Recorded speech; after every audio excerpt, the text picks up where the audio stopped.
Hello, everyone. Happy Tuesday. Hey, first, before we get into things today, I do need to apologize for the lack of stream yesterday.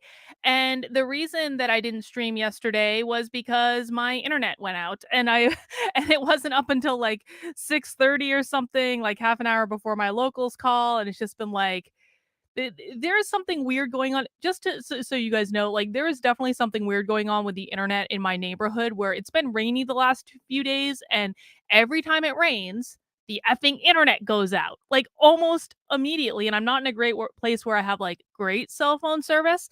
And so my husband is working very diligently on solving the problem. It's not an us problem. We have a new modem. We have all this stuff. It is a neighborhood problem that they are working on, and they are, let me be very blunt, very well aware of. So that is why I didn't stream yesterday, but am glad that the internet, at least for the moment, everyone keep their fingers crossed, send it good vibes, is back for now. And what I want to do today is actually the stream that I wanted to do yesterday, which is I want to talk about Tulsi Gabbard leaving the Democratic Party. And we're going to watch, well, a couple of videos about Tulsi Gabbard leaving the Democratic Party. We're, of course, going to watch her announcement video, which is only a minute long. So I don't really have like that much to react to in the video. But what I did want to do is I wanted to start with her I'm leaving the Democratic Party video.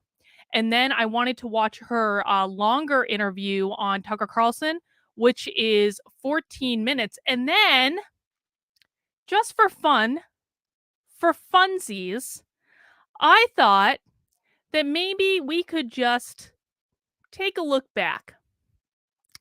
Take a look back at a time when Tulsi Gabbard endorsed Joe Biden for president.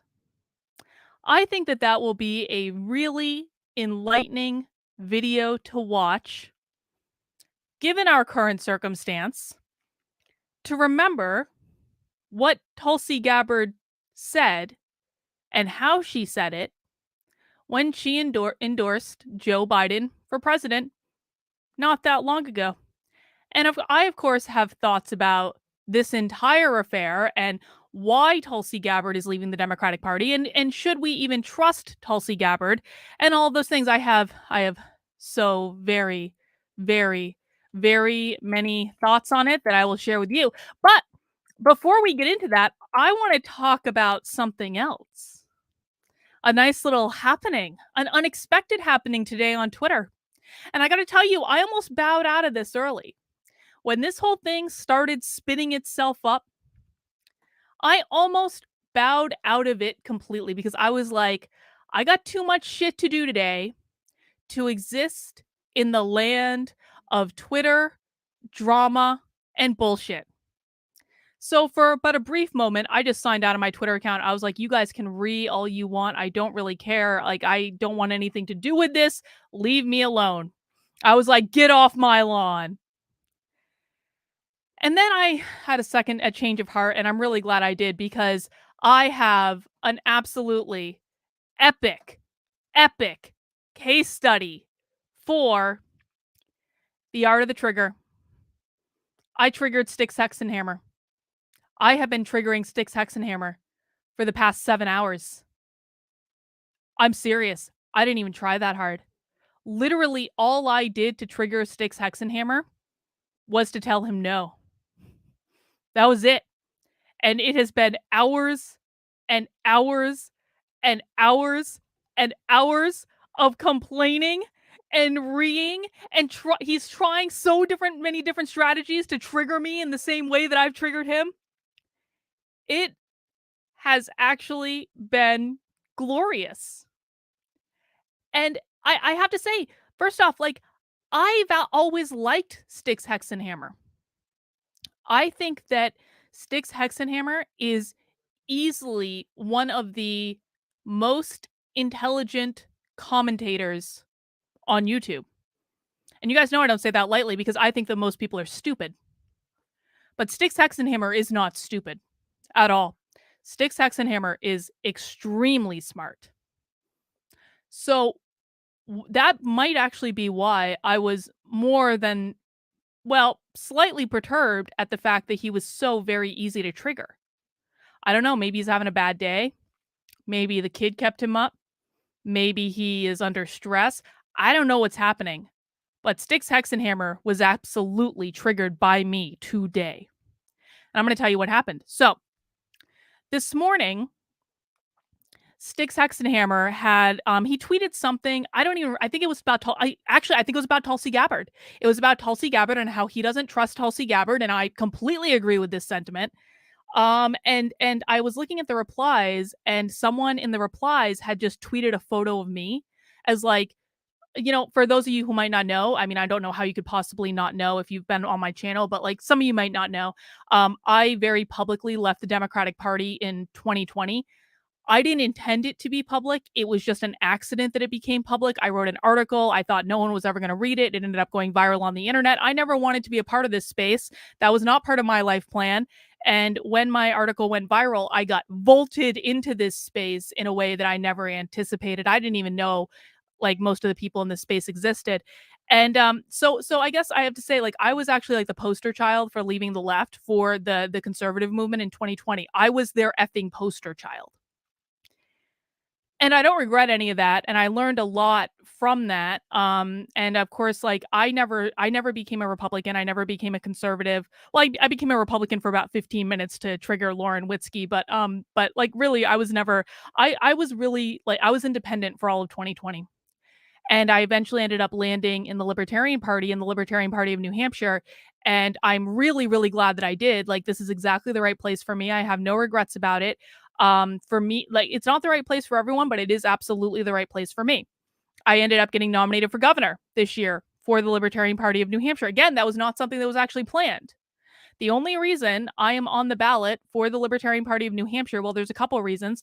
Number one, I got nominated at convention by someone who didn't tell me they were nominating me at convention.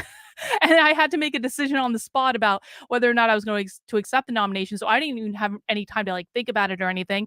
And I ended up accepting it because I didn't think it would be gracious not to. And then after I accepted it, um, and I also liked the idea of people having a choice on the ballot.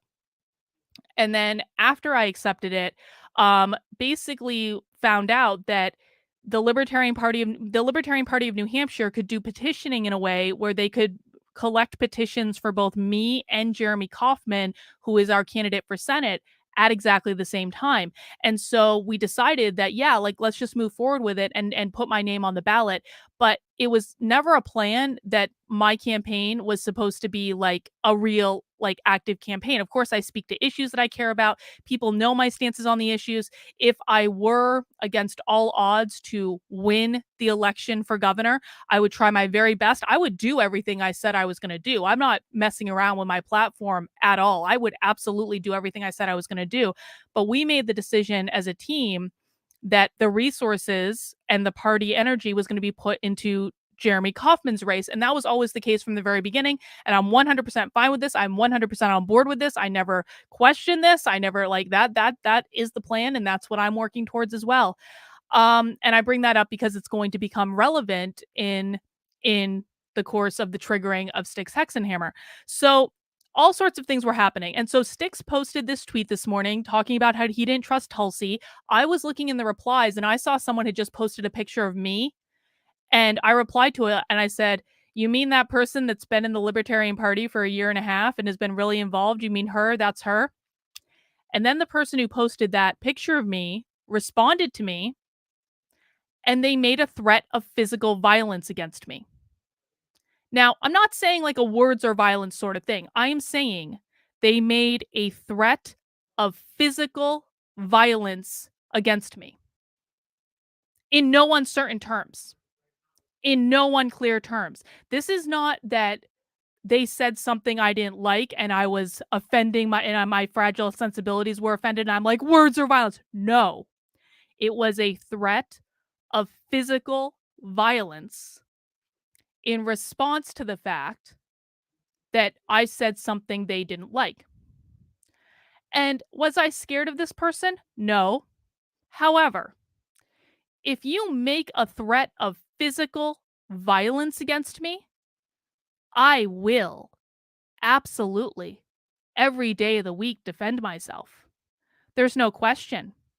If I was at a restaurant and a crazy person 3 tables over from me happened to overhear a conversation that I was having at my table and happened to not like the things that were coming out of my mouth and came over to my table and made a threat to physically remove me from the restaurant because they didn't like what I was saying, do you know what I would do? I would go, "Manager, this person's threatening physical violence against me. Can we please take care of that situation?"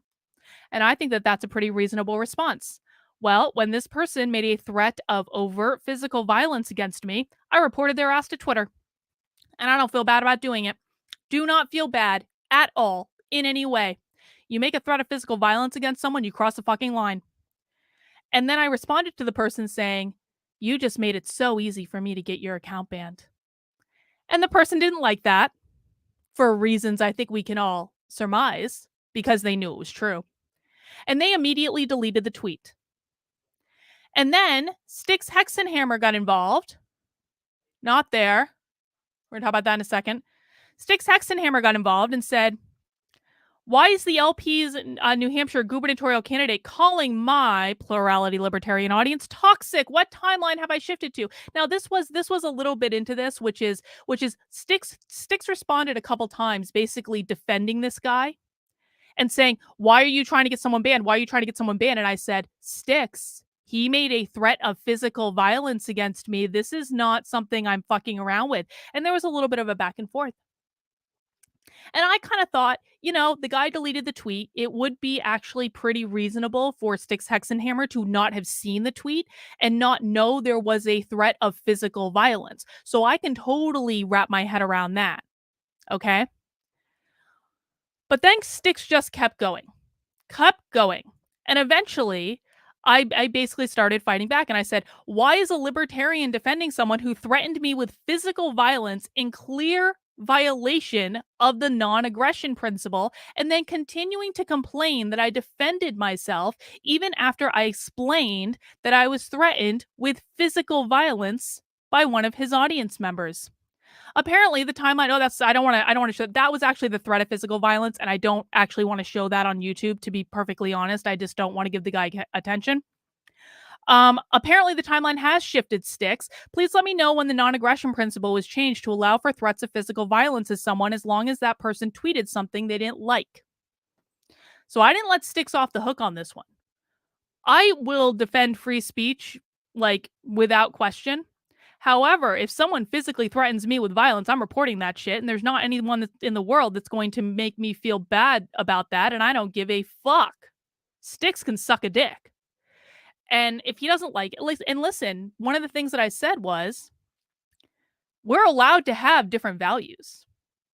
We are allowed to have different values. If Styx wants to cultivate a community in which he condones and even encourages his community members from making threats of physical violence, that's his business.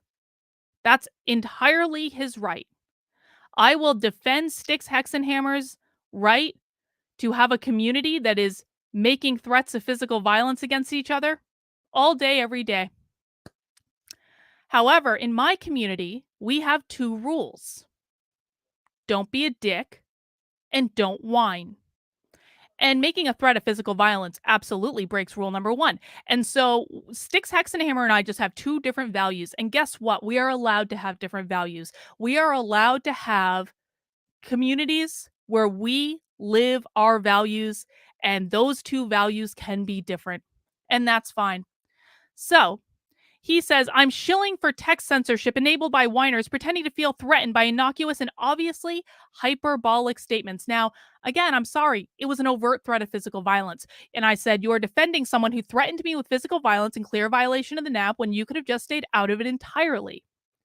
Keep defending the toxic members of your audience. It's good to know which creators support toxicity and which do not." And then I said, "Anyone who would like to join a community where threats of violence are not only condoned but encouraged will find a wonderful community in Styxhexenhammers. If that had happened in my community, the person would be immediately removed. We just have different values." And that's the truth. Styx is allowed to have his community. I'm allowed to have mine. And I'm not playing this game. I won't do it. Now, what was going on at this point in the triggering is Styxhexenhammer had started to figure out that he was wrong.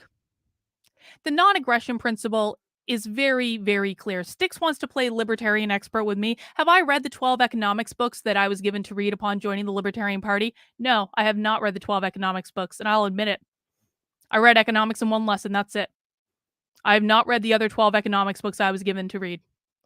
So there are many things that Styx knows more about than I do, but the non-aggression principle is pretty clear. You don't threaten violence against someone, and you particularly don't do it when they tweet something you don't like. That's very, very clear. And so by this point in the triggering, I'm pretty sure that Styx had started to figure out that he was wrong. But the reason that Styx and what he really should have done at this point is to just say, you know what? Whatever. And he should have left it alone or just walked away or just stopped responding. But Styx didn't do that.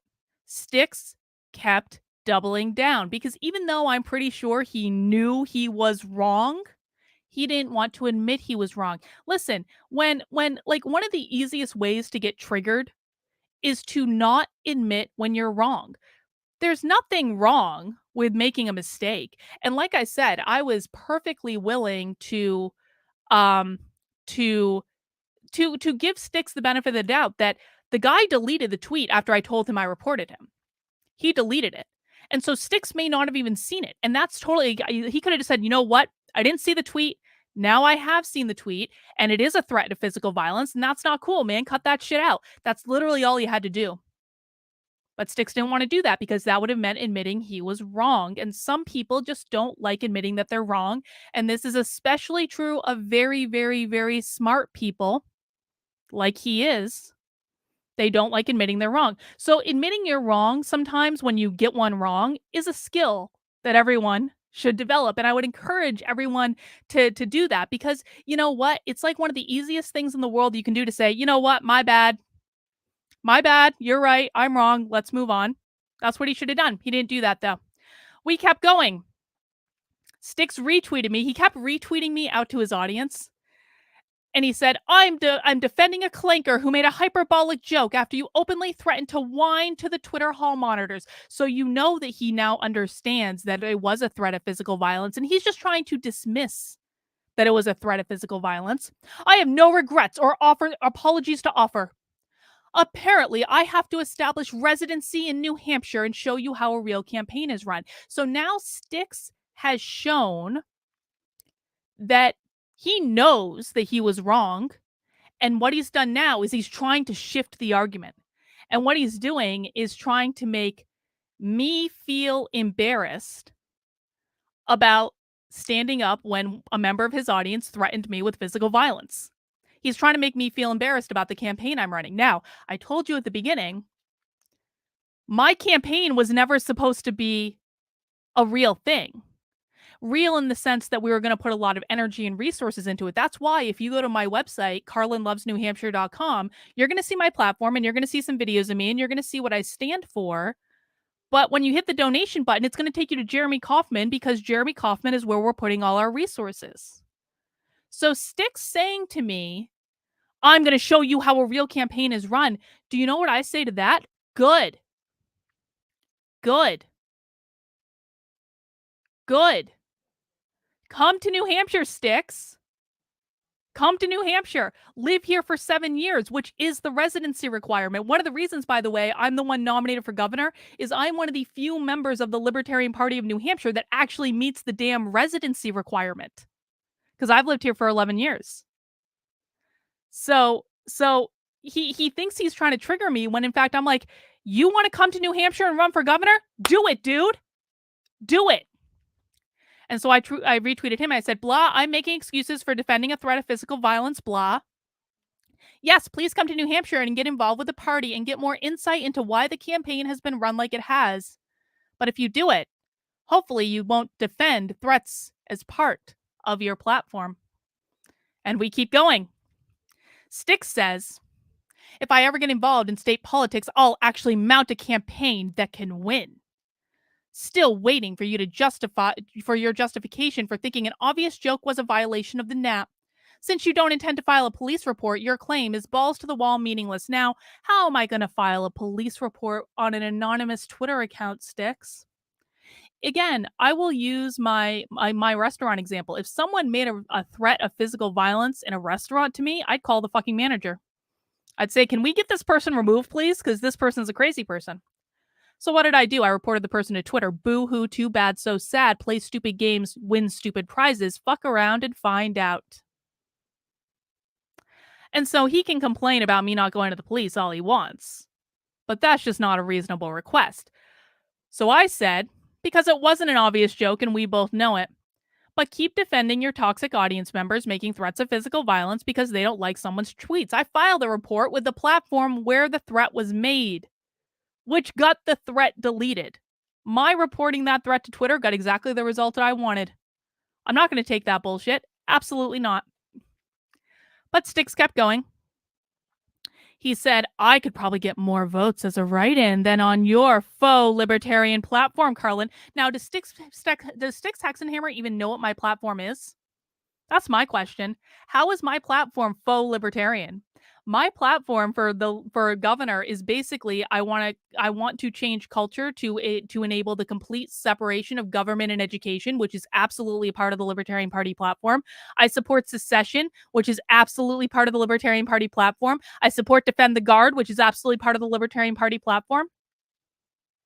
I support making property tax optional, which, taxation is theft is like a thing, right?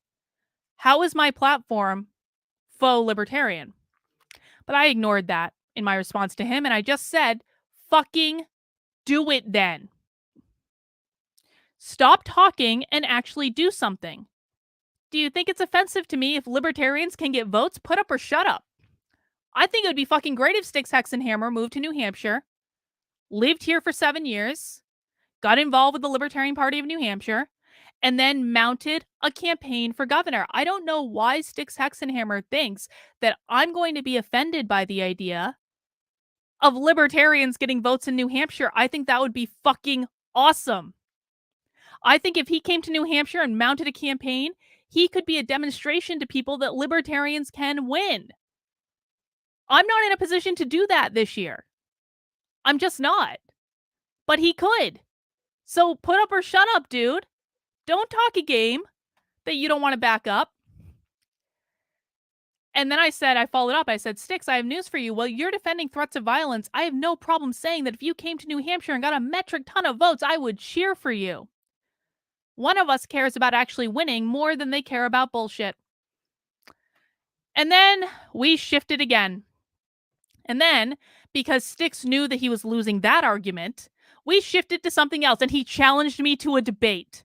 He challenged me to a fucking debate. Like, dude. Now, those of you who don't know, I don't debate because I think it would be a giant waste of time. I think there's no purpose to it.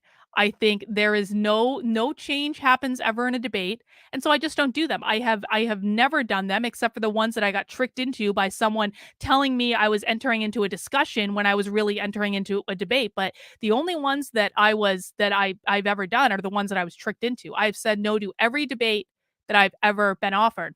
So I'm not going to change my mind here. And all I did was retweet him and I said no. And then I responded to him. I said, "I don't debate ever. Sorry to disappoint. Your debate bro culture doesn't interest me in the slightest." And he said, "Yeah, bro culture, you're a fucking joke." And I said, "Cry harder." And then, oh, I didn't even see this. This is new. I didn't even see this response. "I'll try to stanch my tears between a selling of 250,000 copies of literature catering to 6,000 or so people for every live stream I hold. I'm very sad. Please console me." Oh, so Styx thinks that his numbers are going to trigger me? Is that what you think, honey? Styx, why don't you bring all those people to New Hampshire while you're working on your 7-year residency requirement to run for governor, honey? And then he retweeted me and he said, "Coward." And I retweeted him and I said, "Come to New Hampshire and get the votes you claim to be able to get. Or have we already moved on from that because you care more about being a debate bro than you care about winning? So, to summarize, this is my triggering of Styxhexenhammer. Styx said, I mean, after we dispensed with the fact that a member of Styx's audience made a threat of physical violence against me, that Styx not only condoned but defended, he said, I could get more votes than you. And I said, do it. And he says, I'm serious. I'll do it. And I said, good for you. I'll cheer for you. And then he said, debate me, bro. And I said, no. And he said, coward. And I said, I thought you were coming to New Hampshire to campaign and get more votes than me. And then Styx says, you're a joke. Just a too long didn't read summary of the triggering of Styxhexenhammer, which I will be doing a full case study of on my website, the Art of the Trigger, artofthetrigger.com. That's going to redirect you to the Substack. I'm also going to have a clip of this video as well. I'm going to show you all the tweets. I'm going to talk and break down about how I triggered Styxhexenhammer and why this was so triggering for him, what he should have done differently, and how you can use this information to trigger your friends, or probably more importantly, prevent yourself from being triggered if you find yourself in the same position as Styx. That's going to be available tomorrow on artofthetrigger.com. But guys, let's get into what we're really here to do today. Mount that like button for me. I really appreciate it. And we are here to watch some Tulsi Gabbard videos. Now, if you just joined the stream, if you've been waiting, you're like, I don't want what's going on with this triggering nonsense. I don't know what's going on there. We are going to be watching some videos of Tulsi. We're going to watch 3 videos. The first one is going to be her 1-minute clip about why she's leaving the Democratic Party. The second one's going to be her 14-minute interview on Tucker Carlson. And the third clip we're going to watch is a special treat. A special surprise. Tulsi Gabbard's endorsement video of Joe Biden from 2020. We're going to relive the glory of that moment to really figure out whether we can trust Tulsi or not. But before we get into that, guys, if you want to support the work I'm doing and help me continue to do it, I would love your support by heading over to activelyunwoke.com/support. And you can become a supporter in different ways. You can become a supporter on Patreon, anywhere from $5 a month all the way up to $250 a month, depending on what perks you want. You can get some cool t-shirts and swag if you want to do that. Now, if you don't like Patreon and you want to support somewhere else, totally get it. You can join my locals community. Locals is where I happen to spend the most time. It's happened where I have the most interaction with my audiences. You can do $5 a month, $50 a year. You can also make a one-time gift. All that is very much appreciated. I also have a couple different Substacks. I only have Actively Unwoke and Red Pill Diaries listed on the website right now. I don't have monetization up on Art of the Trigger yet. I will be adding that, but you can become a paid subscriber on any of those Substacks as well. All of my Substack articles are free. I have a whole bunch of Substacks because I like to keep things separated because I write about different topics. I have different interests. So if you want to become a paid supporter on those, that does all go to the same place. And it does help support the work I'm doing with Unwoke activism, these daily streams, making sure that I'm providing a supportive community where people can get a bastion of sanity in this insane world. And you can find that on activelyunwoke.com/support. All right. Mount that like button for me. I appreciate that. Let's jump into the Tulsi Gabbard videos. Now, I have not yet watched her announcement video that she's leaving the Democratic Party, but I want to do a little bit of a preface to this before I actually play it. So, for those of you who don't know, I may have gotten into a little kerfuffle involving Tulsi Gabbard the other day. I, along with a dozen members of the Libertarian Party of New Hampshire, went to an event that Tulsi was at with Don Bolduc, who is a war hawk who is running for Senate in New Hampshire. He wants to go all in on Ukraine. And Tulsi came to campaign for Don Bolduc like 2 days after she made her announcement video that she was leaving the Democratic Party.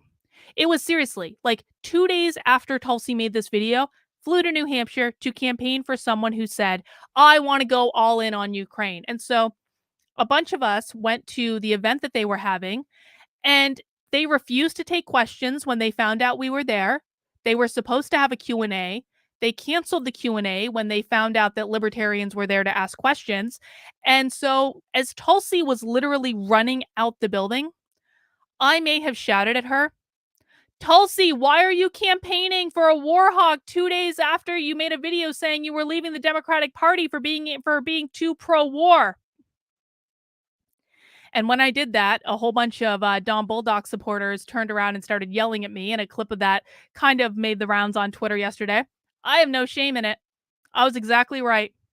And all the Don Bulldog supporters could say is, if Maggie Hassan wins, it'll be your fault. Well, no, Republicans, it'll be your fault for nominating a war hawk. That's just the way it goes. But I haven't watched this video yet. Now, as some of you know, most of you know, I think, I have some experience with leaving the left. I have some experience with what that is. I suspect that this has been on Tulsi's mind for a while. I suspect she's been planning this for a long time. And I guess let's just jump into it. Let's see what she had to say. I can no longer remain in today's Democratic Party that's under the complete control of an elitist cabal of warmongers who are driven by cowardly wokeness, who divide us by racializing every... Hang on. An elitist cabal of warmongers. Well, that's interesting, Tulsi. That's interesting. Because you literally were in New Hampshire for the past 2 days campaigning for a warmonger. So this is why I don't trust Tulsi Gabbard. I don't trust her at all. I don't think she's authentic. I don't think she means what she says. I don't think she has any principles other than what is going to make her politically relevant at the time. And this is heartbreaking for me because I really liked Tulsi. I liked Tulsi in 2020. Tulsi was like the last bastion of sanity for me in the Democratic Party in 2020. Once I red pilled and I woke up and I realized what was happening, Tulsi Gabbard was like the last bastion of like hope that maybe there were still reasonable Democrats.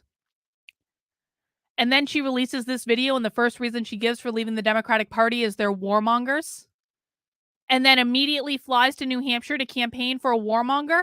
And by the way, she's leaving here and going to Arizona to campaign for Blake Masters. Blake Masters also is in favor of U.S. intervention in Ukraine. So that's 2. So I'm already left feeling a little heartbroken and disappointed about how this has all gone. Issue and stoking anti-white racism. Oh my God. Who actively work. The fact that Tulsi Gabbard used the term anti-white, fuck you, Tulsi. That term does not come from good people. And it also shows that Tulsi doesn't really know what she's talking about. And she's trying to appeal to the most extremist part of the Republican Party.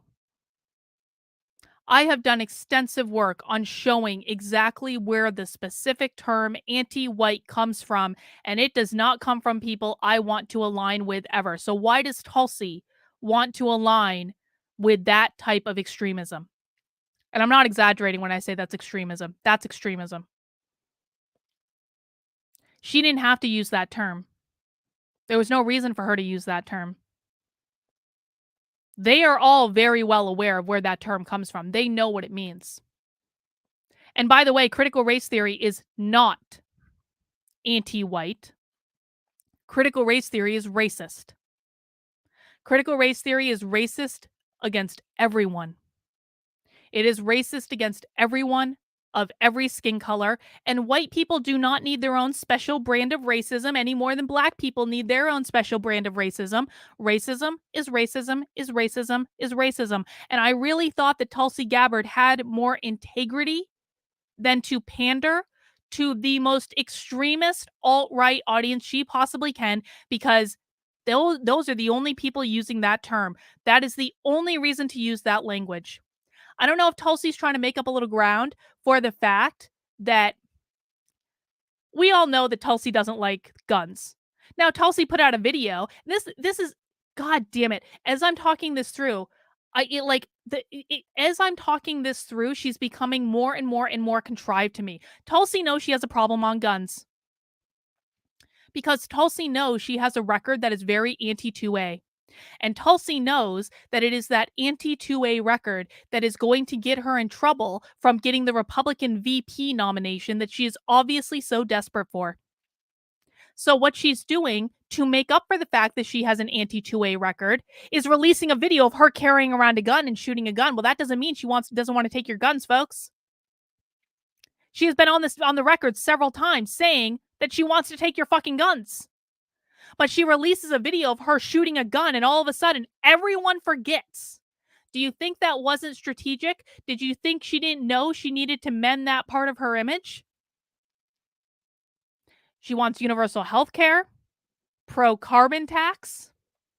So what she's doing when she's using this language that is only used on the extremist alt-right is to appeal to the worst possible tendencies of the party, so maybe they forget that she wants to take their guns, wants universal health care, pro-carbon tax. She wants them to forget all of the progressive parts of her record.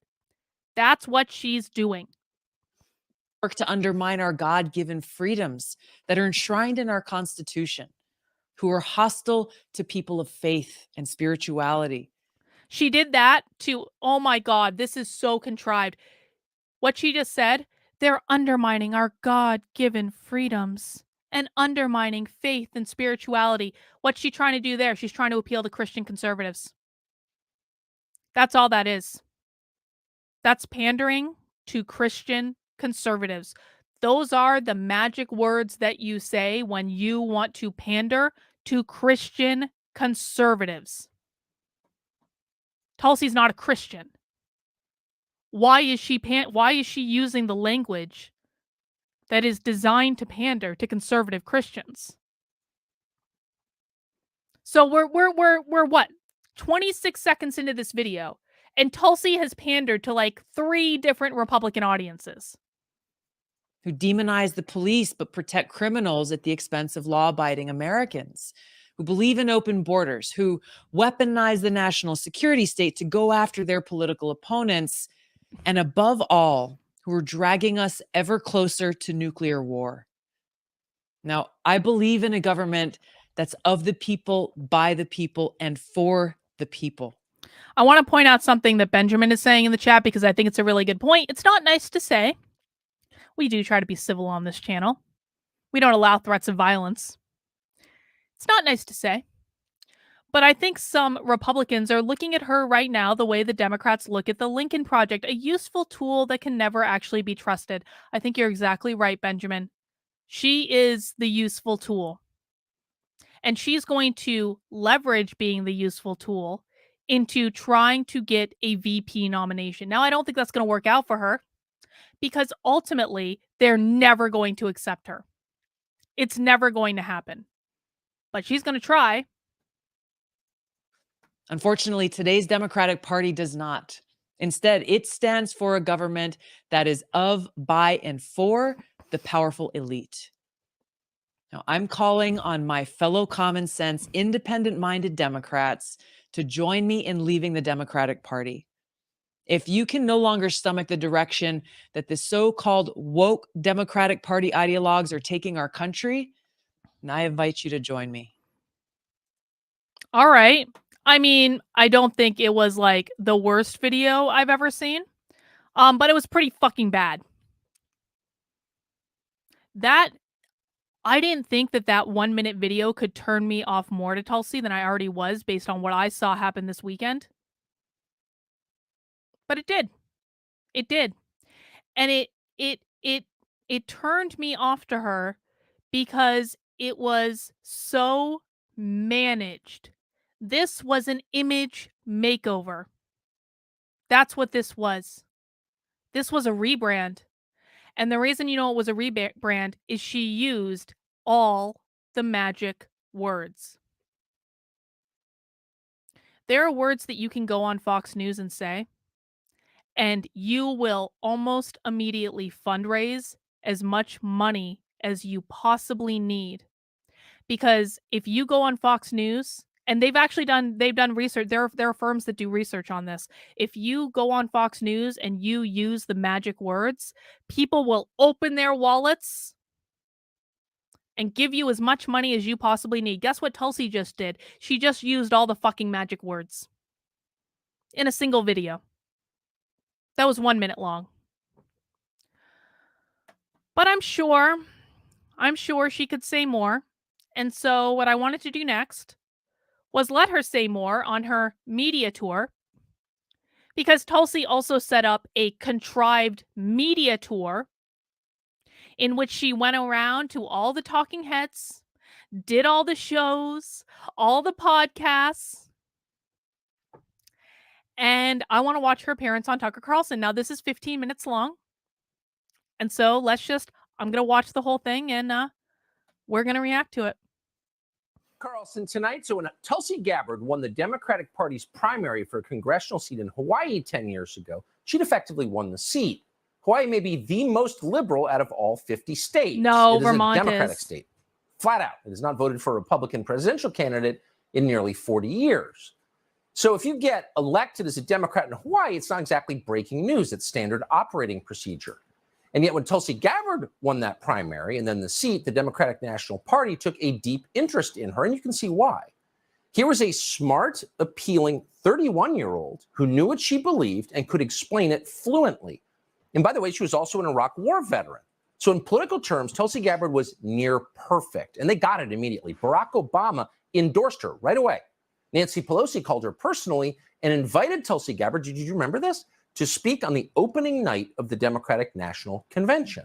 So just as a reminder, not only did Tulsi Gabbard endorse Joe Biden, which we're going to be watching next, Tulsi Gabbard also endorsed Bernie Sanders and, wait for it, Hillary Clinton.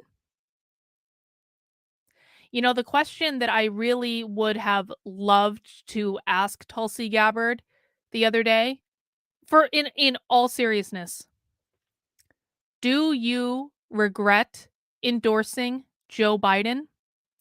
And what did you learn from endorsing Joe Biden?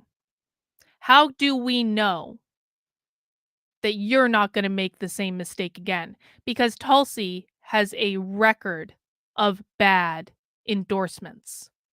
And if she hasn't learned anything, then why should I trust her at all?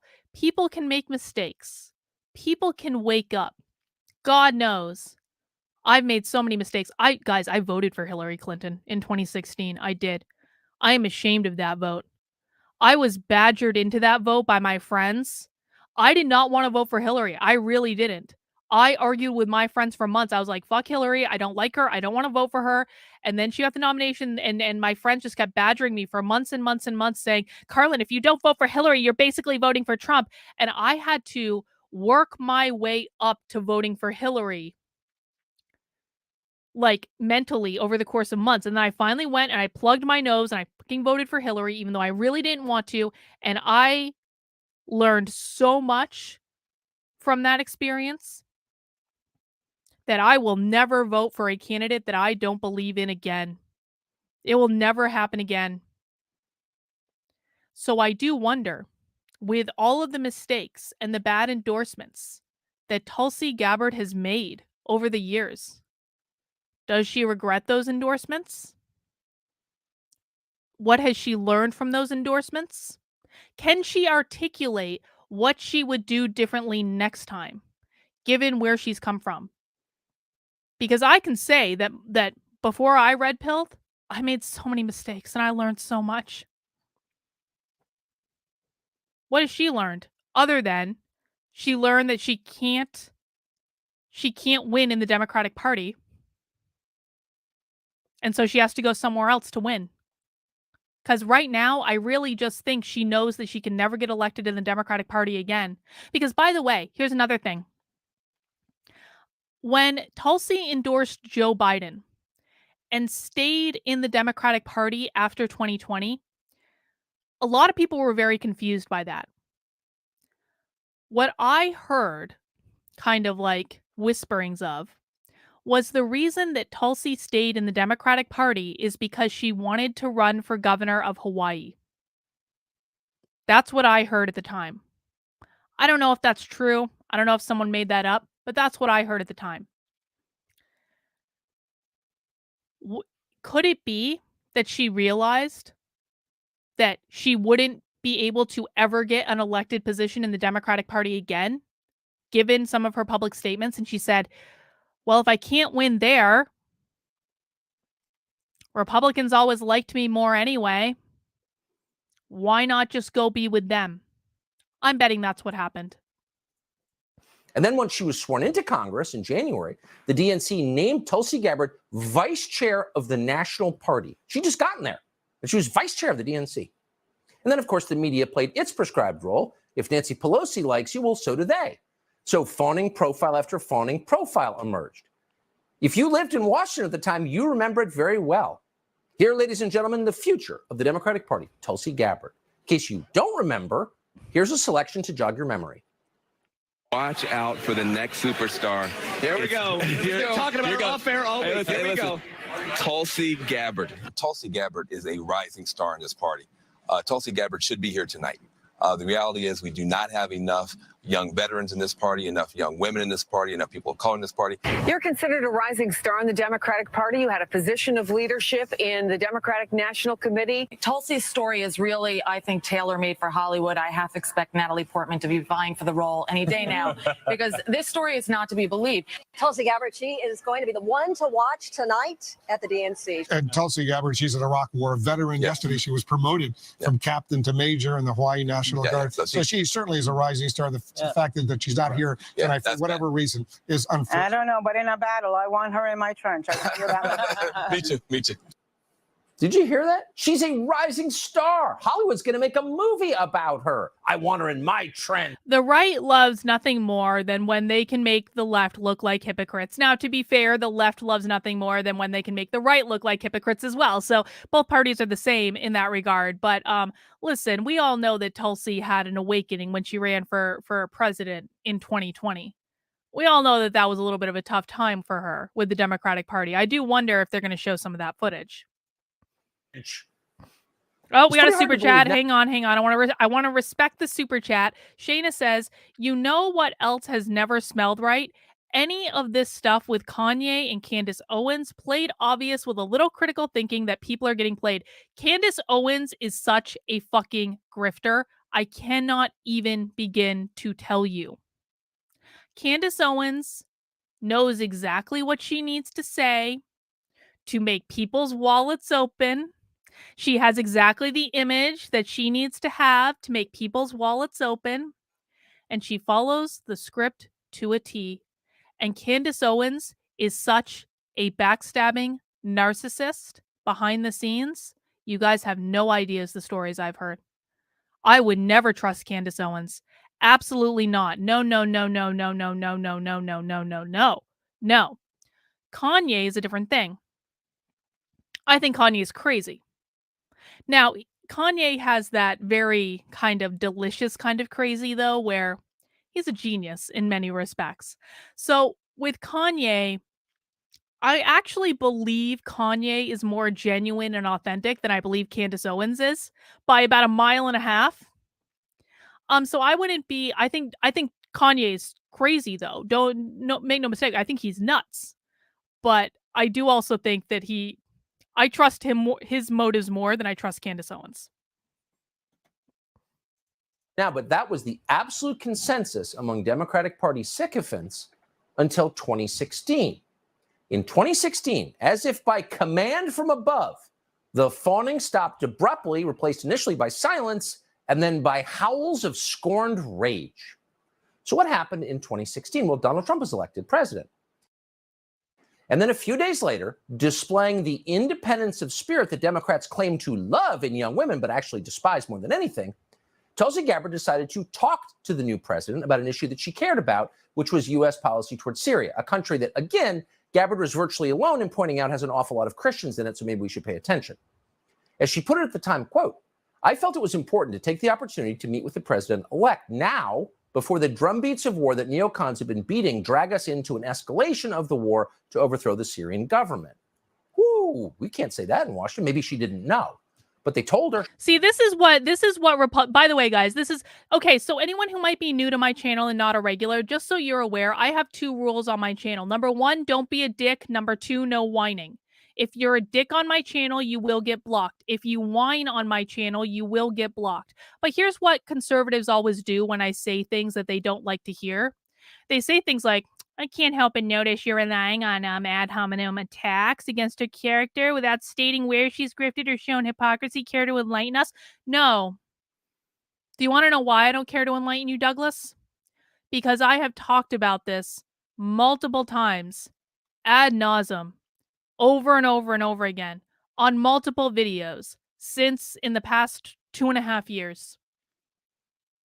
I'm not the only one who said that. I'm not the only one who's told stories. I'm not the only one who's given multiple examples.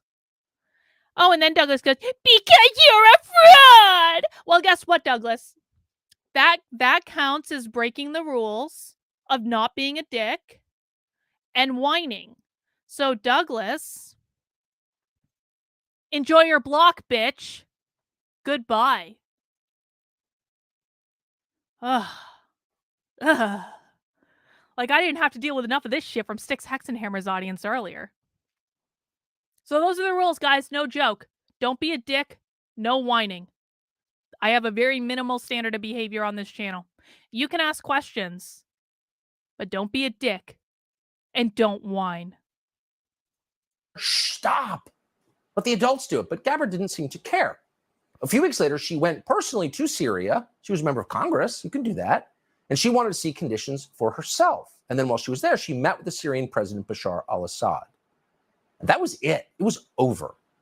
Whether Tulsi Gabbard knew it or not, her career as a rising star within the Democratic Party came to a complete, abrupt, and final halt.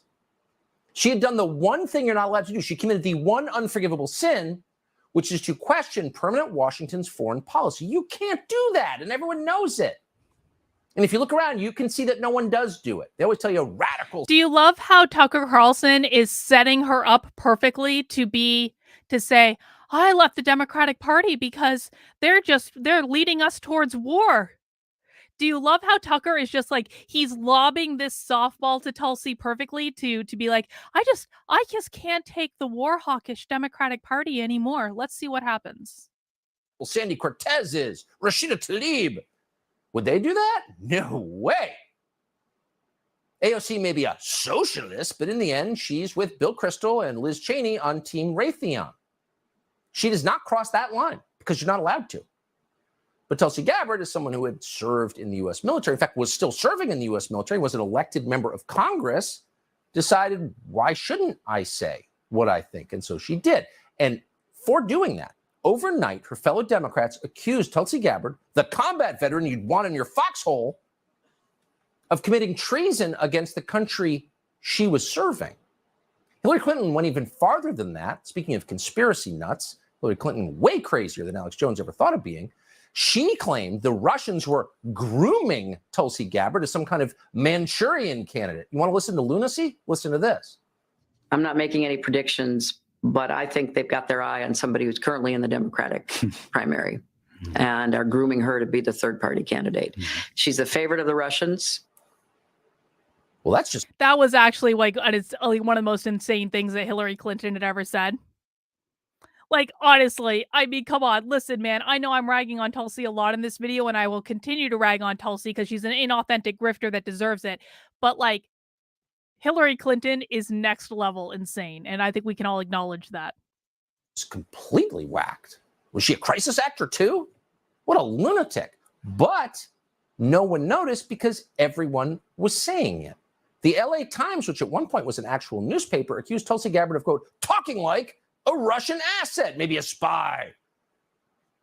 So the years went by and Tulsi Gabbard decided to run for president, still as a Democrat, as she had been in her entire time in Congress. She'd always been a Democrat, of course, the vice chair of the DNC. And so she wound up in a presidential debate in October of 2019, and she responded to the smears against her. Watch this. New York Times and CNN have also smeared veterans like myself for calling for an end to this regime change war. Just 2 days ago, the New York Times put out a... Do you know that I actually had someone, so I posted 2 videos yesterday that were clips from a stream I had done the evening before, where I basically talked about seeing Tulsi Gabbard the other day and asking her why she's endorsing a war hawk who's running for Senate in New Hampshire. And so I posted those clips to basically say, Tulsi's not anti-war. She's not anti-war in any way. She's endorsing people who are advocating that we involve ourselves in the war in Ukraine. She's not anti-war in any way. And someone actually commented.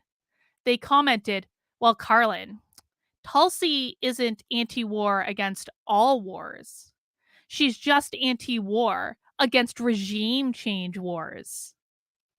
And I was like, are Republicans really so distracted by a pretty woman with a gun that they are completely and totally okay with being lied to by her as she supports people who are driving us towards a nuclear war? And the answer, of course, is yes. Because Republicans are so desperate for a win against the Democrats. They will do and say and accept almost anything. They will do anything. They have no principles. The only principle that today's Republican Party is clinging to is we will do whatever we have to beat the left. And if that includes abandoning all the values that we claim to have, we will do it. I don't think that sounds like a good idea, but that's just me. William says, I like your hair. Looks like Lydia from Timcast. I had this haircut first. I'll have you know. Thank you, William. I appreciate that. An article saying that I'm a Russian asset and an Assad apologist and all these different smears. This morning, a CNN commentator said on national television that I'm an asset of Russia. Completely despicable. As president, I will end these regime change wars by doing two things. Ending the draconian sanctions that are really a modern day siege, the likes of which we are seeing Saudi Arabia wage against Yemen, that have caused tens and thousands of Syrian civilians to die and to starve. And I would make sure that we stop supporting terrorists like Al-Qaeda in Syria, who've been the ground force in this ongoing regime change war. They called her a Russian asset. Now, that slur is so common that we don't really think about it, but think about it just for a second. This is a transparently patriotic person, an elected member of Congress who was serving in the U.S. Army, who's also, by the way, one of the nicest people in all of Washington, who is making traditionally liberal points about war. Not that all wars are bad or war is never necessary. She's participated in wars personally. She's merely saying, and has said dozens of times on television, that wars that don't benefit the United States are probably a bad idea for us to engage in. That's all she said. And for that, she was run out of town. Now, why is that? Why is that such an unacceptable thing to say? Well, of course, because there's a pattern here. Certain people do benefit from wars and they want more. So 3 years after that... So I want to just take the super chat real quick. Nathan says, I'm a conservative and appreciate your views, Carlin. Thank you, Nathan. I really do appreciate that. I welcome all viewpoints on my channel. If you are on the right, if you are on the left, if you are a libertarian, if you don't know what you are and you feel politically homeless, I don't care, man. Everyone is welcome. As long as you follow the two basic rules of the channel, which is don't be a dick and no whining. I really don't care what you believe. And you don't want to force me to do something that you want me to do. If I want to do it, I'll do it. But like, you don't want to force me to do it. Like, anyone with any views are welcome to hang out. I don't really care. Debate, another U.S.-funded regime change war is underway. And that is exactly what's happening. This time, our stated goal is removing not some third world dictator who might have WMD, but removing a guy who is the world's largest nuclear stockpile, 6,300 nuclear warheads, Vladimir Putin. And once again, because Tulsi Gabbard has questioned the wisdom of this complete lunacy, Democrats are accusing her of working for Vladimir Putin. So if you want to know what the Democratic Party actually believes, I thought we were actually going to hear from Tulsi in this. We want empowered women of color who are also veterans. No, the problem with reaction videos sometimes is that you don't actually get the video that you're promised. I had the crazy idea that I was actually going to hear from Tulsi Gabbard in this video, because it's called Tulsi Elaborates on Her Big Decision to Tucker Carlson. I didn't expect that I was going to hear a commercial from Tucker Carlson about why Tulsi Gabbard is so great and amazing. Basically, by the way, the exact same commercial that they showed at the beginning that Tulsi did for them, or excuse me, that they did for Tulsi when she was still in their good graces. Like, why am I hearing a fucking Tulsi Gabbard commercial? I actually want to hear from Tulsi. Don't. They want people who support regime change war. That's their red line. That's the one thing they will brook no dissent on. But again, he's doing it beautifully, isn't it? Isn't Tucker Carlson is just lobbing that softball for Tulsi Gabbard to come and say, I am the only one that is anti-war, and I left the Democratic Party on deep principles of being against the war. He's like lobbing her a softball so she can get that home run. That's what they're doing. Whatsoever. They don't care what you think about that. They don't want to debate you on it. If you disagree or even ask questions, they go right to traitor. So today, Tulsi Gabbard did what is probably inevitable and probably has been since 2016. She left her own party, the Democratic Party. And we don't have to guess as to why, because she explained it in some detail. And we ask you, please listen carefully to this because it's inspiring and interesting. And Wasn't she did that it on inspiring? a new podcast called The Tulsi Gabbard It was Show not in Las inspiring Vegas. at all. Here she is. I can no longer remain in today's Democratic not Party. inspiring it's at now all. under It the was complete PR. control of We an already elitist watched cabal this. of warmongers driven by cowardly wokeness who divide us by racializing every issue and stoking anti-white racism, who actively work to undermine our God-given freedoms enshrined in our Constitution. And oh, Tulsi used all our magic words. It's so inspiring. It's so inspiring. who are hostile to people of faith and spirituality, who demonize the police, who protect criminals at the expense of law-abiding Americans, who believe in open borders, who weaponize the national security state to go after It their is even political worse the opponents, second and time. above all, She looks even more are plastic dragging this us ever time than she closer did to the first nuclear time. war. Now, these are some of the main reasons I'm leaving the Democratic Party. So keep in mind, until today, this was a registered Democrat, an office holder, a standard bearer of the Democratic Party, the future of the Democratic Party from the country's most liberal state. This was a liberal Democrat. Did you hear that? Is there a single word you disagree with? Is there a single word that the Republican... No, there's not a single word that any Republican is going to disagree with because the whole thing was focus grouped by Republican PR firms. Tulsi never... Listen, man, if any of you think that Tulsi Gabbard would have ever made that video when she was trying to remain a Democrat and work within the Democratic Party, I have got news for you.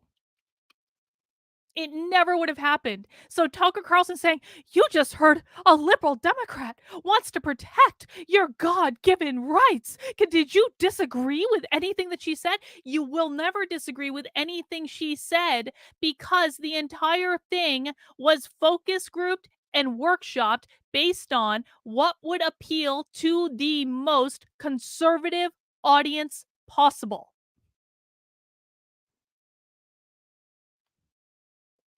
That was not a video that was designed to appeal to Democrats. That was not a video that Tulsi ever would have made when she was a Democrat.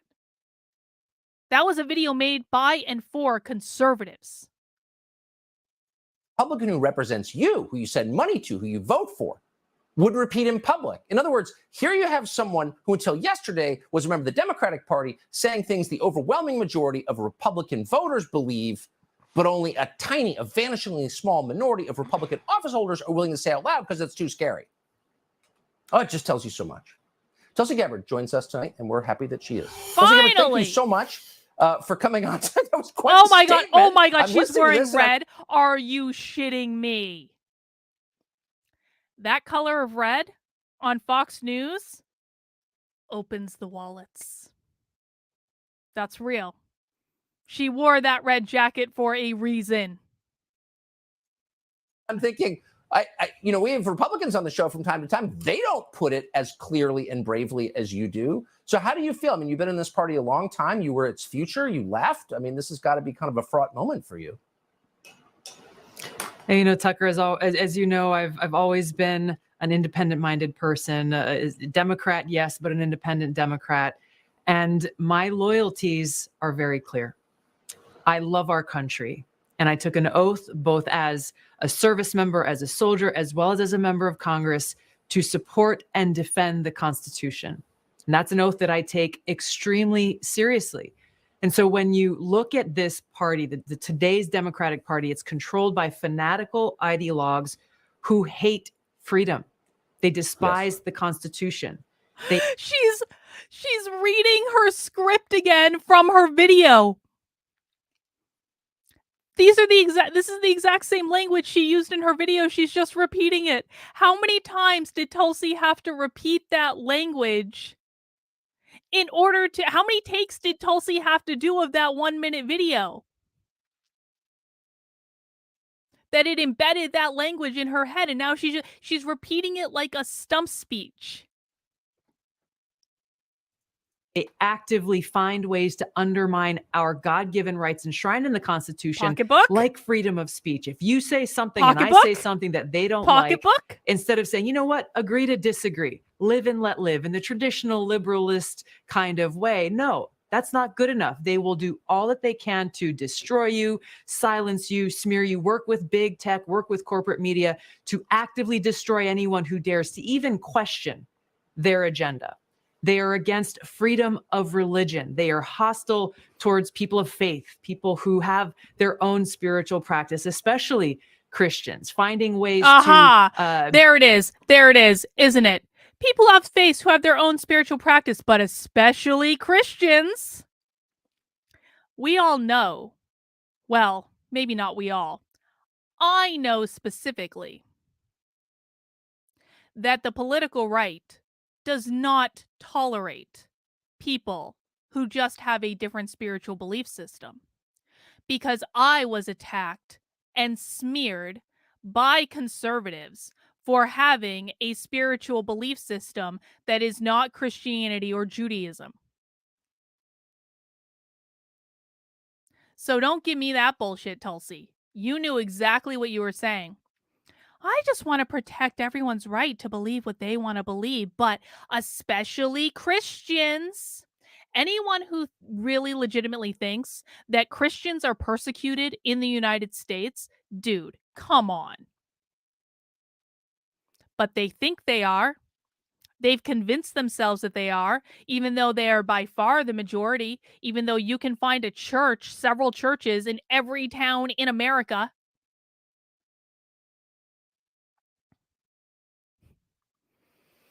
I saw a chat I wanted to bring up. Let me see. Andrew says, I'm not completely against her, but she'd be a lot stronger as an independent without the strange right-wing bedfellows. Andrew, I feel exactly the same way. I was not against Tulsi when I heard that she officially left the Democratic Party. I was like, well, duh. That was inevitably going to happen at some point. Like, fine. What started to, well, annoy me was how she left the Democratic Party, went on the conservative talk show circuit, and then immediately started flying around the country to campaign for and endorse Republicans. When I left the Democratic Party, it was actually a real awakening for me. It wasn't a planned, contrived thing. It just happened. And you know what I didn't do? I did not jump right into bed with the Republican Party. In fact, all throughout 2020, and even when I voted for Donald Trump in 2020, I voted a straight Republican ticket in 2020. Even when I did that, I still wasn't a Republican. And I had gone all around the country saying, I'm not a conservative, but this thing is really crazy and I don't like this. I don't like the attack on individual liberties. And that was what I said, but I remained an independent the entire time. If Tulsi had left the Democratic Party and remained independent, and had not jumped right onto the circuit where she started flying around campaigning for Republican candidates that are not opposed to the war in Ukraine, we would be having a very different conversation right now. What I suspect is going to happen is in probably a year, Tulsi's going to do this, I'm an independent thing. I'm an independent. I just think that the left is crazy. I'm really an independent. I'm an independent. I just want to protect individual liberties. That's all I care about. But I'm an independent. I'm not a Republican. I'm an independent. I'm giving her 1 year. In about a year, Tulsi is going to suddenly have an epiphany that she just has to join the Republican Party because there's no other way to defeat the Democratic Party than to be a Republican. And it just makes sense to be a Republican because the Republicans are the big tent where you have real diversity of thought and you have real ideas and you can have differences of opinions but still work together. It's the Republicans who want that. So today I announce on my podcast on YouTube that I'm joining the Republican Party, me being Tulsi Gabbard, because I think the Republican Party is where they're going to be protecting individual liberties, and it's what and speaks to the values that I care about. I give her 1 year until that happens. 1 year. She's going to keep doing the rounds up until that year. She's going to be supporting all the Republican candidates for the rest of this election cycle. She's going to be doing the Republican circuit for the entire next year. And then guess what's going to happen? She's going to come out and make this big statement. Today, I want to let you know that I have officially joined the Republican Party. And then she's going to sit back and she's going to campaign for whoever is the Republican candidate for president. She's probably going to end up endorsing one of them. My guess is she's going to endorse DeSantis. And then she's going to try to set herself up to be, she's going to be a Ron DeSantis surrogate. And she's going to do that to try to set herself up to be the VP nominee in 2024. And barring the VP nomination, she's going to try to set herself up for a cabinet position or to be like an ambassador in like some cushy country, like where she gets to like live in like a really nice place and like be by the beach where she can surf and all this stuff. But I think she's setting herself up for either a VP. She's shooting for VP, but I think she would absolutely accept a cabinet level position under Ron DeSantis. That's what she's trying to do. Mark my words. I'm calling it now. 1 year, and we're going to see Tulsi Gabbard as a Republican. Hey, Derek. Derek agrees with me. Derek was at the event on Sunday. Thanks for stopping by, Derek. I appreciate it. But guys, clip this, and we'll come back to this clip in a year, and we'll see who's right. Be vindictive, to discriminate, to punish people who happen to exercise that freedom of religion. The list goes on, but the foundation of freedom is really what was at the heart of my making this decision, that I cannot be a member of a party that is against freedom and actively trying to undermine it. Well, it was inspiring to hear that, but also disappointing. I mean, I feel like printing out your words and asking every Republican candidate who comes on this show to read them. And if you can't read them, I'm not voting for you.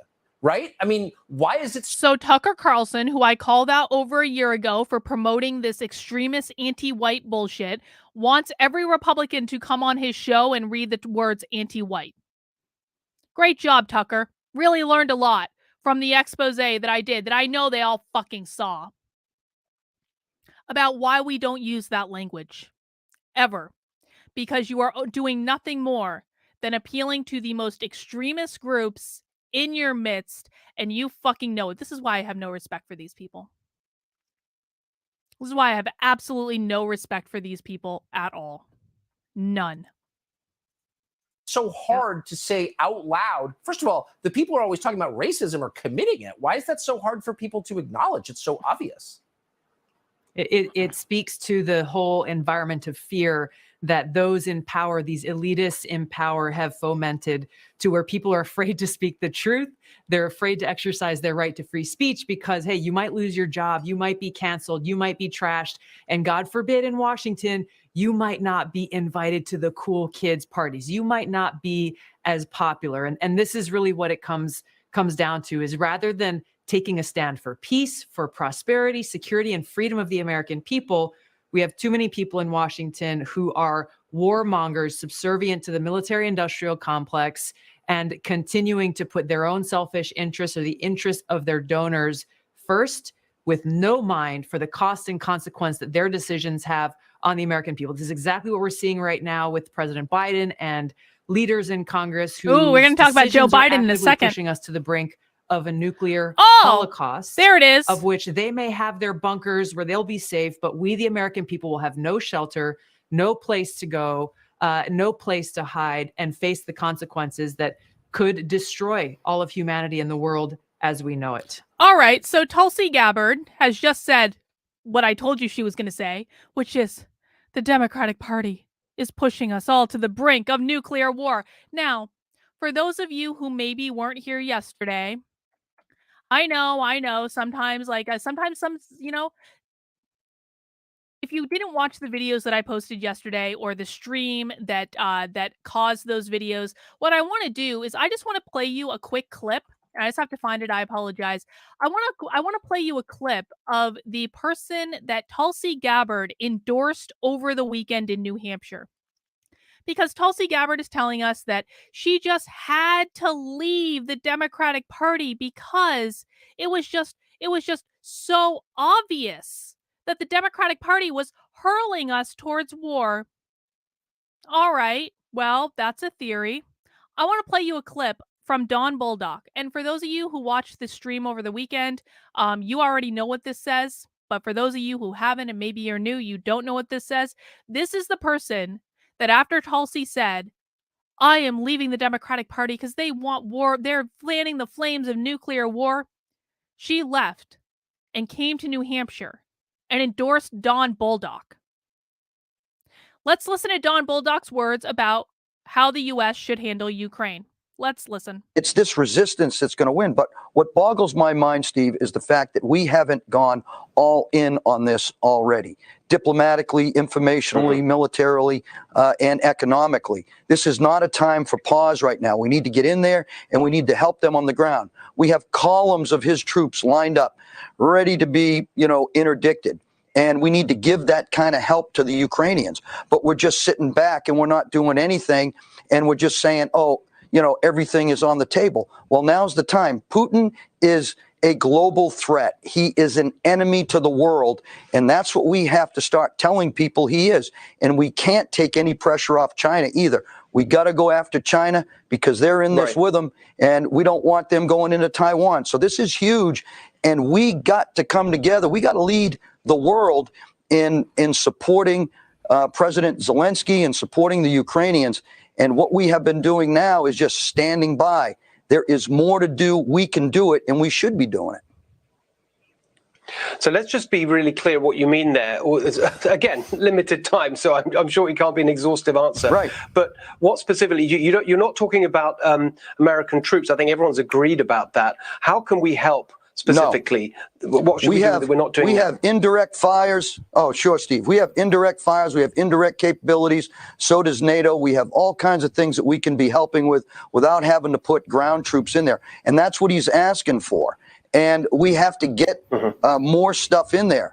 And we have to get more combat help in there. We can do that. I know we can do it. I've seen it done before. Sorry to interrupt. What is combat? I'm sorry to interrupt you. What is combat help? Just so everyone's clear what you mean that's not troops. Sure. You got to get the resistance, the stuff that they need. But more importantly, we're going to have to help this resistance out. And I talked about this earlier with General Kellogg on Fox and Friends on an earlier program about CIA findings and about using special operations troops. That is the person that Tulsi Gabbard endorsed just the other day after she left the Democratic Party, saying that she did it because they're fanning the flames of nuclear war. And right now, as we speak, Tulsi Gabbard is flying to Arizona, where she's going to endorse Blake Masters, who also wants to intervene in Ukraine. Tulsi Gabbard can make all the statements she wants about saying the Democrats are bringing us to the bridge of nuclear war. They're bringing us to the brink of nuclear war. They're bringing us to the brink of nuclear war. But she really shouldn't do it. Well, she's literally endorsing people in the Republican Party who want to do the exact same fucking thing. Phil says $2 bet for 6 to 8 months, 12-month show on Fox. We need to start a betting pool. I want to start a betting pool about when Tulsi Gabbard is going to join the Republican Party. And Sin says, I'm paying my $2 in advance for Tulsi. Thank you, Sin. I appreciate that. All right, let's go back and finish up Tulsi Gabbard on Tucker Carlson, and then stick around, guys, because we're gonna do a throwback when we're done this, and we're gonna revisit Tulsi Gabbard's endorsement of Joe Biden after we watch this. No, and this is the problem. No, she's not better than others. She's not. She's no different than others. People who really think that one warmonger is better than another warmonger, I don't know what to tell you guys. Really don't know what to tell you. Let's finish. You were the first person I heard say that back in February when this all started. I believed you. That's why I ran for president. Well, it turns out you were absolutely right. Really quick, since you did serve for so many years in the Congress, in the party you just left, you know everybody, of course. Has anyone called you today, your former colleagues, Democrats, to say anything to you? One got in touch with me and sent me a text message with 3 thumbs up. I would love to know who that is, but I'm glad you're influencing people. Tulsi Gabbard, I'm not going to ask you what you're doing next. We will all watch, but I hope you'll come back on the show. That's it. Soon. Thank you. I look forward to it. Thanks, Tucker. That's it. That's it. Republicans, you are being played by a woman who looks pretty with a gun. That is what is going on. Republicans are being played by a woman who looks pretty with a gun. I don't know when you guys are going to smarten up. But maybe we should just remind you. Maybe we should just remind you about the good judgment of Tulsi Gabbard with a throwback. Let's watch this video. And this is from, when was this video? March of 2020, when Tulsi endorsed Joe Biden.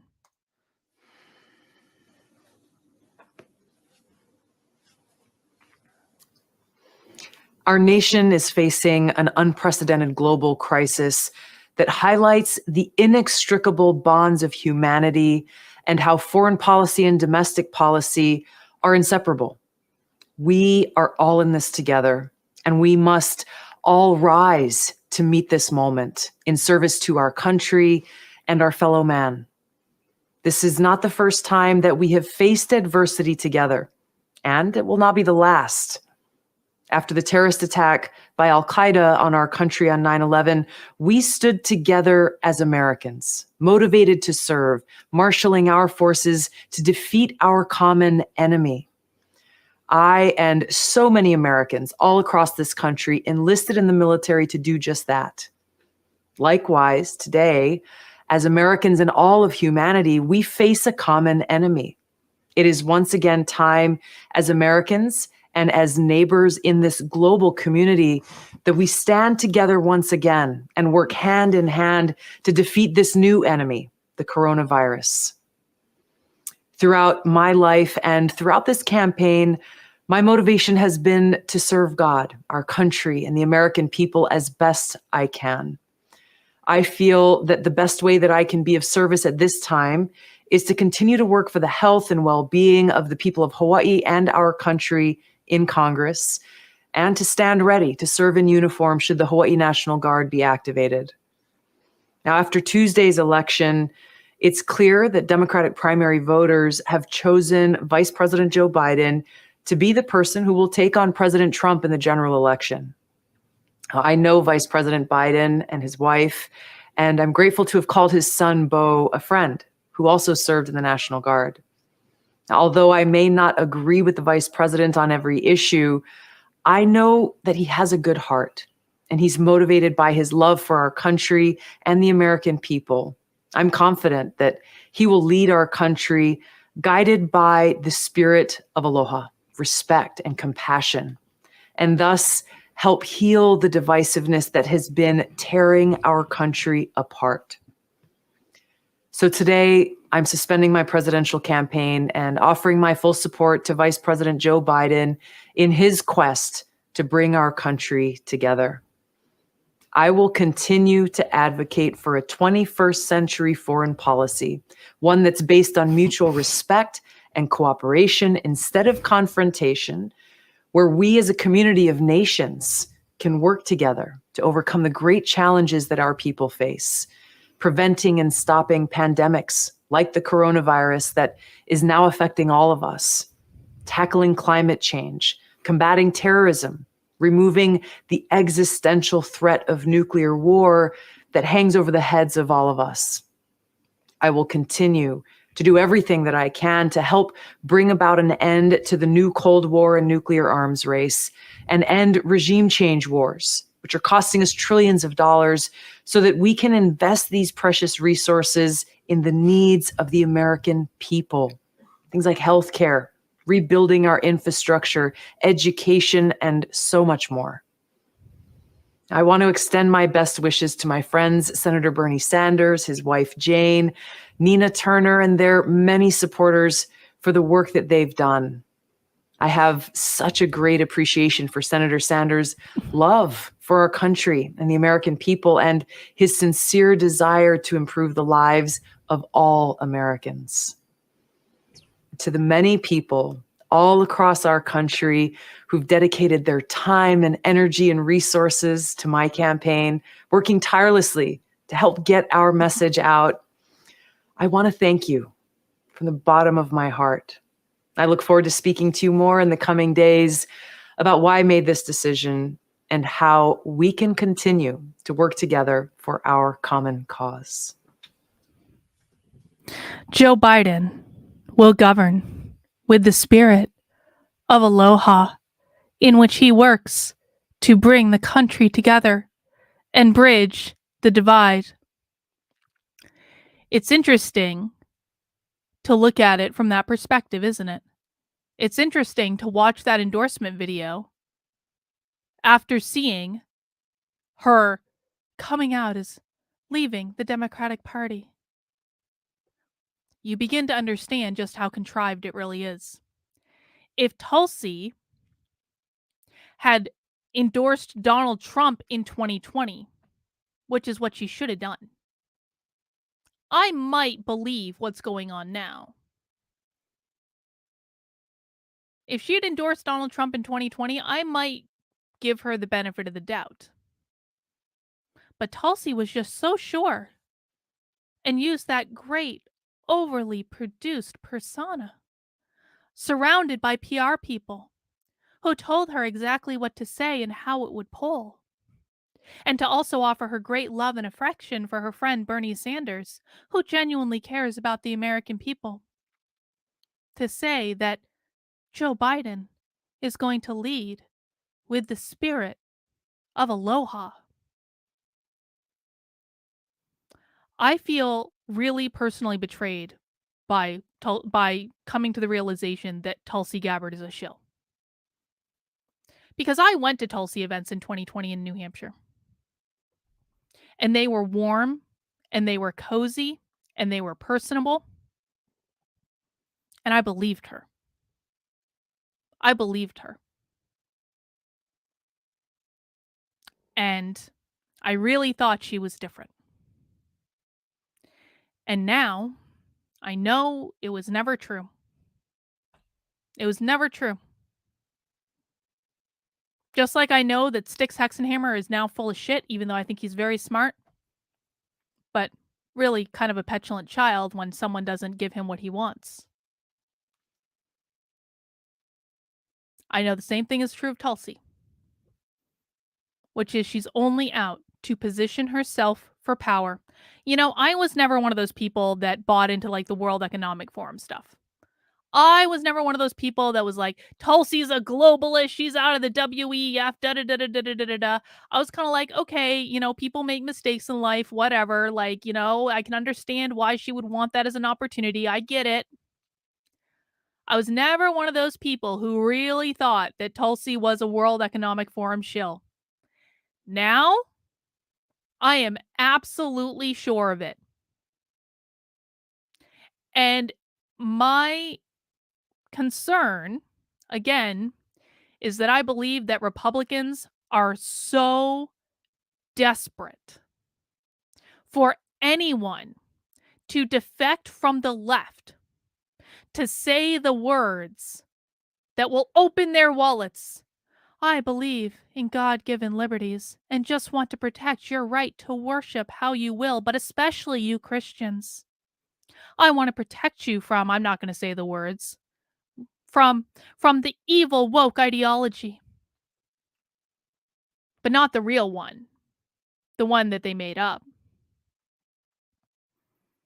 I just want to protect individual liberties and freedoms, and I don't want to go to war, even though I'm flying around the country as we speak to endorse warmongers. I really believe she was different.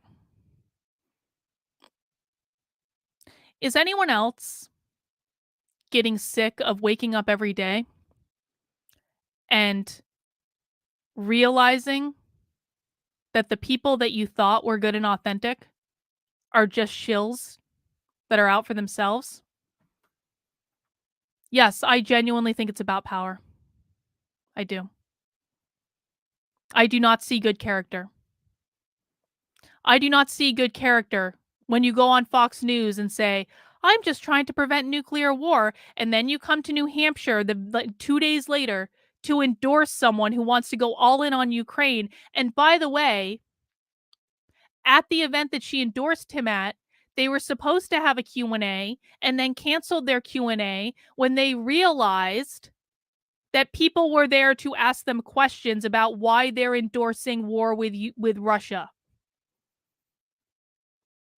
I don't see good character in someone who, when asked a question, runs out of the building instead of answering the question. Because I asked Tulsi on Sunday, in person, why do you endorse a warmonger, Tulsi? Why are you endorsing someone who wants to go all in on Ukraine, Tulsi? I asked her that. She had the chance to answer it. She heard it. I promise you she heard it. Do you know what she did? Ran out of the building through the back door.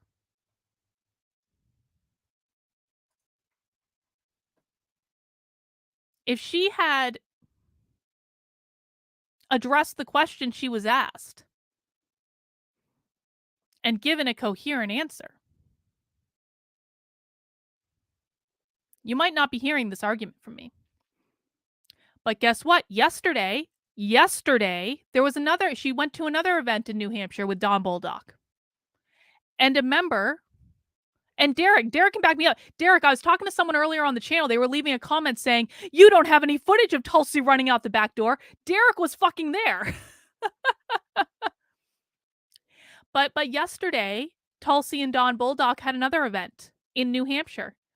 And Reed Coverdale, who's a member of the LPNH, went to the event to ask the question again, hoping they would actually have a Q&A this time and they would allow questions to be asked. Do you know what happened? The Bolduc campaign kicked him out of the event. When the libertarians showed up at the event yesterday just planning to ask the same questions that we were trying to ask on Sunday, they were kicked. He was kicked out of the event. They're not going to allow us to ask questions. And we do have footage. I just don't have it yet. But there is footage because there was a documentary film crew following us. So there is absolutely footage.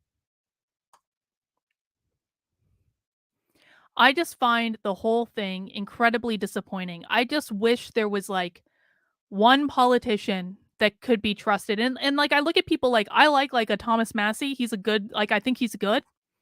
But like stuff like this, it makes me look at, Thomas Massey and like Rand Paul and be like, can I trust you? Rand Paul's probably okay, if we're honest about it. But it's just so disappointing. It really is. So I think Republicans are going to eat it up, though. I think they can't help themselves. I think that she is going to be their darling for the next year. Probably going to be, she's going to do all these spots on Fox News. Going to be on Fox News and Newsmax all the time. And then, like I said earlier, in about a year from now, Tulsi is going to come out and say, today I am joining the Republican Party because the Republican Party will lead the country with the spirit of aloha and will protect individual liberties and the rights of all Americans to worship as they will, especially Christians. 1 year. Mark my words. And if you don't believe me and I turn out to be right, you all owe me a $2 super chat. That is the rule. When I am right and you are wrong, you owe me a $2 super chat as penance for being wrong and for not listening to me the first time. All right, guys, I'm going to wrap up the stream. That is all I have for today. But remember, because this is Tuesday, this is not the last stream I'm going to have. This is but the first stream I'm going to have, and I will be back in about 3 hours at 9:30 for Nothing Remotely Controversial, which is a show that I do weekly with Joshua, where we talk about the news and whatever is going on in the world. And Joshua, who is a professional psychic, uses his psychic and astrology and tarot card prowess to help us peer beneath the surface and discover what's really going on. I would bet there's going to be some questions about Tulsi tonight, but you are welcome to come at 9:30 tonight on the channel and ask your own questions for Joshua to Psychic, and I will look forward to that then. And in the meantime, I've got some writing to do because I'm going to go and work on this here case study of me triggering Styxhexenhammer for artofthetrigger.com, my new fun little project that is a satirical self-help website that will teach you how to trigger people, provide real case studies of people being triggered. And really, I'm doing this because I want to help, because if you learn how to trigger people, you will also learn yourself how not to get triggered and how to deal with your internal baggage and your internal bullshit. And it's a satirical self-help website, so it's trying to do it in a little bit of a fun, lighthearted way. I don't think my case study subjects are going to be too thrilled about it, but you know what? It is what it is. They're giving it up for the greater good. And it's not my fault that Styxhexenhammer got triggered on Twitter today. Not my fault at all.